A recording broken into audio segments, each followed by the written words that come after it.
امریکی صدر Joe Biden نے شہباز شریف کو تعاون کا خط تو لکھ دیا، لیکن مبارکباد کیوں نہ دی جب وہ وزیر اعظم بنے؟ یہ کیا تبدیلی ہے اور ماہرین اسے کس نظر سے دیکھ رہے ہیں؟ کیا امریکہ پاکستان کے ساتھ دل سے تعاون کا ارادہ رکھتا ہے یا یہ کوئی فراڈ ہے؟ کیا اس میں افغانستان، انڈیا اور چائنا کا کوئی معاملہ ہے یا وہ جو ڈیموکریٹ ہمیشہ ایک جمہوری رویہ رکھتے ہیں یہ اس کی ترجمانی ہے؟ کہیں ٹرمپ واپس تو نہیں آ رہا؟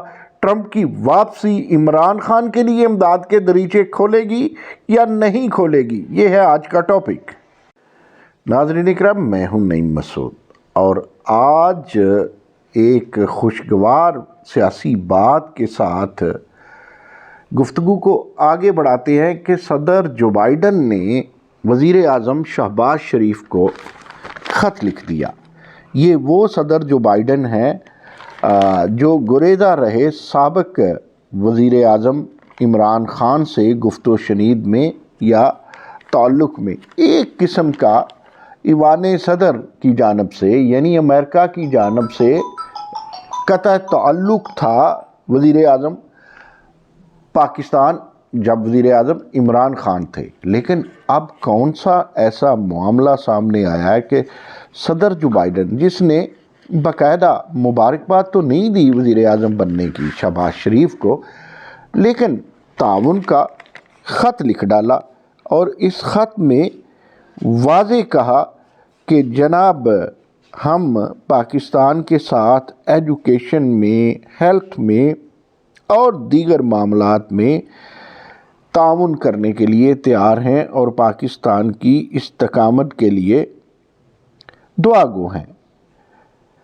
یہ پاک امریکہ گرین الائنس فریم ورک سے ماحولیاتی بہتری کے لیے بھی وہ اپنے تعاون کے ساتھ کھڑے ہیں۔ پائیدار زرعی ترقی، آبی انتظام 2022 کے سیلاب کی تباہ کن اثرات سے بحالی میں پاکستان کے ساتھ تعاون جاری رکھنے کا معاملہ اپنی جگہ خوش آئند بات تو ہے، لیکن سوال تو اٹھتا ہے کہ شہباز شریف کو وزیر اعظم بننے کی مبارکباد کیوں نہ دی گئی؟ اس میں کہا یہ جاتا ہے جی کہ چونکہ کانگریس میں بحث و تمہیز چل رہی تھی کہ پاکستان میں الیکشنز صاف شفاف نہیں ہوئے، لہٰذا شفافیت نہ ہونے کی بنیاد پہ جو 8 فیب کے الیکشن ہے، صدر جو بائیڈن میاں شہباز شریف کو اس طرح مبارکباد نہ دے سکے۔ تو کیا اب انہوں نے حکومت کو اور انتخابات کو تسلیم کر لیا؟ دو طرح کی آراء پہلے ہی آتی رہی تھی۔ کچھ سینیٹر کسی لابی کے ہوتے ہیں امریکہ میں، کچھ سینیٹر کسی لابی کے ہوتے ہیں امریکہ میں، اور یوں کانگریس میں ہر بندے کی ایک اپنی رائے تھی۔ اس میں کوئی شک نہیں کہ کانگریس میں سے امریکن کانگریس میں سے ایسی آواز بھی آتی رہی جو سمجھتے تھے کہ عمران خان کے ساتھ زیادتی ہے، اور کچھ ایسی آوازیں بھی خاصی تھی جنہوں نے کہا کہ ہم پاکستان کے انتخابی معاملات میں اپنی مداخلت کو صحیح تصور نہیں کرتے اور نہ مناسب سمجھتے ہیں کہ پاکستان کے داخلی معاملات میں بولا جائے۔ لیکن اب جو بائیڈن کا خط اپنی جگہ کئی چیزیں سامنے لاتا ہے۔ اب غور اس پہ بھی ہے کہ 3 برسوں کے اپنے دور حکومت میں کوئی رابطہ نہیں، کوئی فون نہیں، کوئی خط نہیں تھا پاکستان کے ساتھ، لیکن اب یہ خط آ گیا۔ ظاہر ہے امریکہ اپنے حساب سے دیکھتا ہے، اور صرف 1 سال جو بائیڈن کا باقی بچا ہے اور آئندہ ہونے والے جو الیکشن ہیں امریکہ میں، اس میں یہ بات عام ہے کہ جو ٹرمپ ہے وہ اگر الیکشن جیتتا ہے تو عمران خان کی اگلی جیت کی راستے بھی ہموار ہوں گے۔ ابھی یہ کہنا کچھ قبل از وقت ہے، تاہم سوچا یہ جا رہا ہے۔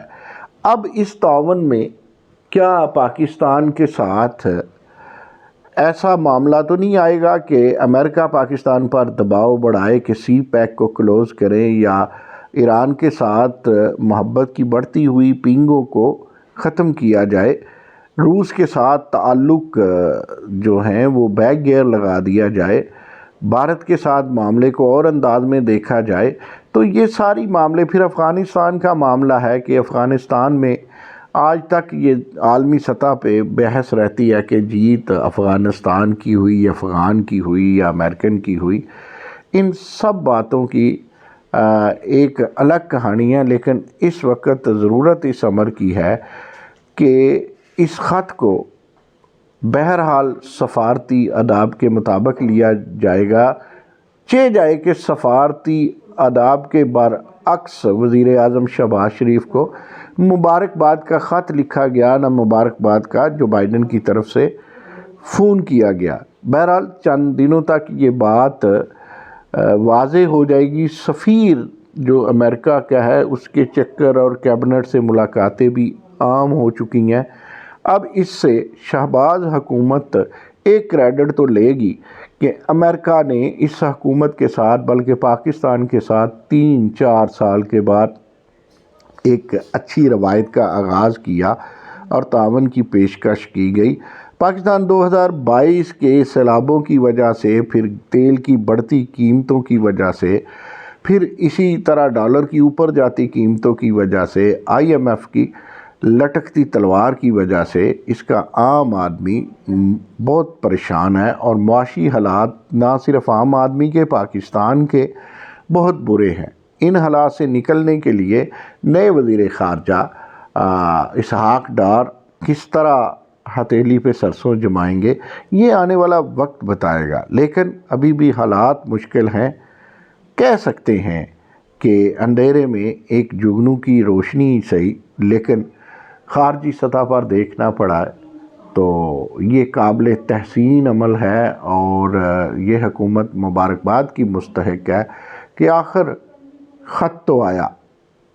آج کے لیے بس اتنا جی۔ ایک دوسرے کے لیے سہولت بنیے، اپنا خیال رکھیے، اپنے گرد و نواح کا خیال رکھیے۔ اللہ حافظ۔